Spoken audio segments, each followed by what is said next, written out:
Alright, so today's video is basically going to be revolving around the fact that if you've changed a carburetor or an accelerator or any sort of linkage in your pedal, from the pedal to the carburetor, if you're not getting the accurate reading. So like with my truck, I changed the original Holley 2 barrel that was on it, and it had all the jangy, weird linkage issues that it had.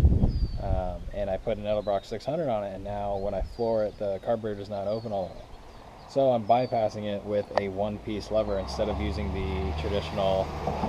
It's kind of like a lever with some weird sort of. If you have a Ford truck, it's a weird thing. I'll show you what I'm talking about. We're bypassing that with a one-piece bar that will go from the pedal to the carb. We can measure it to any length you want to be able to get that full throttle, and I'll show you how with just some simple, easy hardware things. So this is the hardware.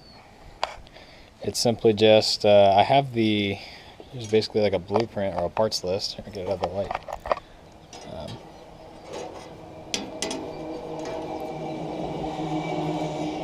So you can go ahead and screenshot that if you wanted to, or just take a look at it. But basically, 1/4 inch, I'm using a 1/4 inch, this is just steel tube to slide over the threads. The basic deal that's going on here is I'll have these screwed on each end, tube in the middle, and then these bolts will hold it on. One will go to the pedal on the throttle, and then the other one will go to the linkage on the carburetor. So with these two, it'll just bypass whatever sort of weird manifold mounted linkage you had, and it'll just be a straight bar, solid bar. You could do a two-piece, or you could do a one-piece. This is just a solid one-piece. It'll be pretty simple. I do not take credit for being any sort of creator of this. I actually found this on a website online. I'll leave a link to that down below so you guys can check that out and give the credit to who's due. But I just wanted to show you guys, since I'm doing it, I might as well show you guys just in case you've never thought of doing this. So let's get right into it.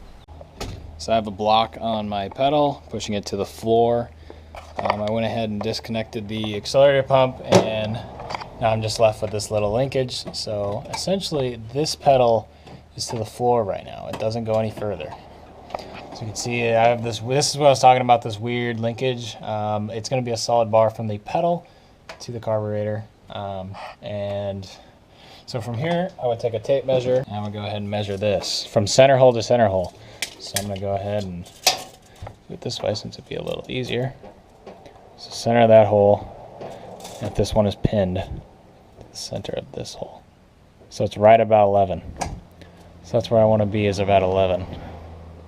And so I'm going to be using this hole right here instead of the big one, because this big one's for the spring. This is you can either put the linkage down below or up top. I'm measuring from that smaller hole.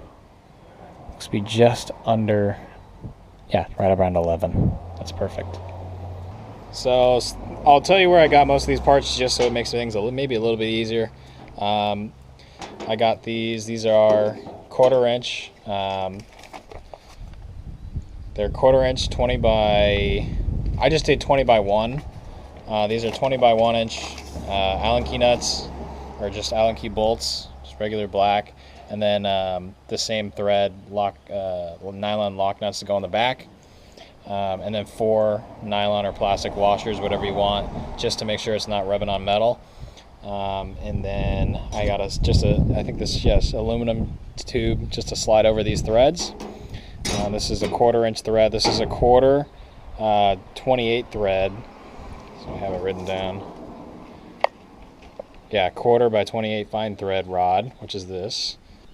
I think they're Heim joints, but they said they're spherical female something. These were $12 a Napa, I guess. So these were extremely expensive, unless you can find any hardware store that carries these. That can just as long as it screws to the end of this, and it looks just like this, so you can mount it. Anything close to that, just make sure these two threads are the same, and it should work. So these two Allen key bolts were from Ransom Brothers with the 2 lock nuts and the washers. All these were. This was just a regular hardware store. You could pick this stuff up. I think it was probably $8 with this tube. Or no, not even that, because I ended up having to return one. But this, just a regular aluminum tube to slide over the 1/4 inch thread. I think it's aluminum tubing. This is a 5/16, just so I can get over the 1/4 inch. It slides over pretty snug. And then this I got from Napa because they didn't have a spherical joint with a female thread that fit this. They had a 1/4 inch female by 20. This one is a 1/4 inch by 28, as you could tell, so it wouldn't fit on properly, so I ended up having to return that. And I went back and got this one from Napa, which is a 28. This is a 28. These were $12 to $14, depending on if your cashier's nice, I guess. But these are $12 at Napa a piece. That's why if you can find these at a hardware store, definitely get them at a hardware store, because they could be a couple dollars if you can find them. I got unlucky and I could not find them, so I ended up having to buy these 2 pieces at Napa and then the rest at the hardware store. This was like $6.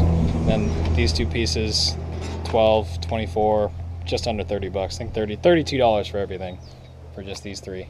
And then this was just, so it's about $40 I spent with all this stuff, but it's only because of these 2. These 2 just made the price go up. That's why if you can find them at a hardware store, they'd be $2 to $3 a piece, I can imagine. So, but yeah, just, alrighty, so since mine was pretty much exactly 11 inches, I'm going to be cutting it at 12. Reason being is because there's a lot of threads in here, so I can give or take a little bit. I want that wiggle room. You cut it too short, you're going to be losing some throttle or gaining. I can't really process that. So I'm going to go ahead and mark this. I'm going to do a steel tube first. I'm going to cut that right at, I'm actually going to cut the steel tube a little bit shorter, so I'm going to cut that at the exact 11 that it needs to be. Actually, no. I'll cut it at 11 and a half, just because that needs to be smaller. So we're going to mark the 11 and a half, and I'll go ahead and mark this piece right at 12. Alrighty, so I'll go ahead and cut that, and we'll start putting stuff together. So I went ahead and mocked everything up, and as you can see, if it's to the floor, it's a little bit long. Quite a little bit long actually. So I'm going to need to go back, cut it up a little bit more. Yeah, it's definitely got a ways to go. So that's all the way to the floor. But that's what it looks like, so I'm going to go ahead and cut another inch off.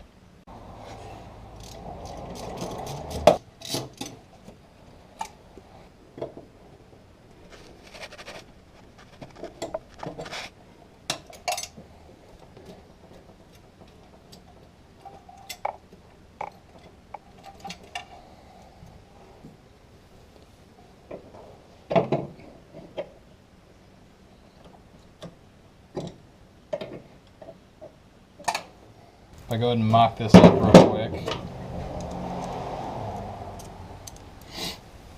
So it looks like the screws I bought were a tad bit too big, so I'm going to have to drill both these holes again. So if this pedal is absolutely matted to the floor, I can get full throttle easily. So if I pull it back a little bit, it's still at full throttle right there. And if I rotate it forward, that's at idle. So I think we're good with the measurement I have right now. You're going to have to take a lot of testing and tuning and just work with these 2 pieces and just cut this and just keep cutting it a little bit shorter, just to where you can get where you want. You're going to notice these still spin. That's what that center piece that slides over this is for.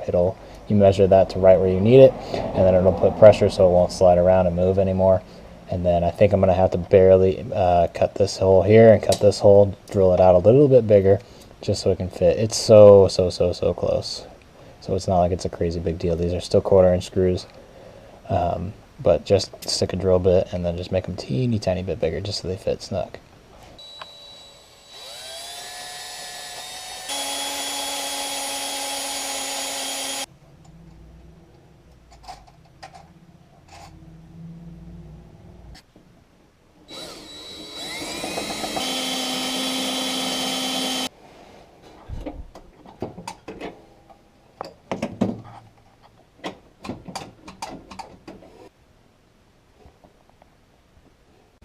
So here's the link once it's all done. I cut it to size and I put the aluminum sleeve over it. So now you can see absolutely no threads. This is actually, I'm blown away by whoever thought of this. This is an incredibly professional looking rod, and I think it's going to work out really well. But like I said earlier, the only thing that's going to prevent you from making it really cheap, I guess, is these ends were $12 for me. They're regularly $14.95, I think, a piece for these. But if you can get them at a hardware store for $5, you'll be in the bag pretty easily.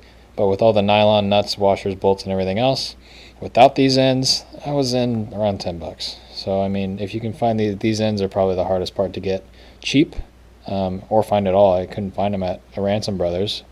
But anyways, we'll go ahead and start putting it on. I went ahead and I test fitted it, went inside the cab before you put everything on. Before you even put the sleeve on, make sure that it gets full throttle and it goes back all the way. I went ahead and did that a couple times, and now I'm ready to put everything on. So we'll go ahead and put everything on, start it, run it.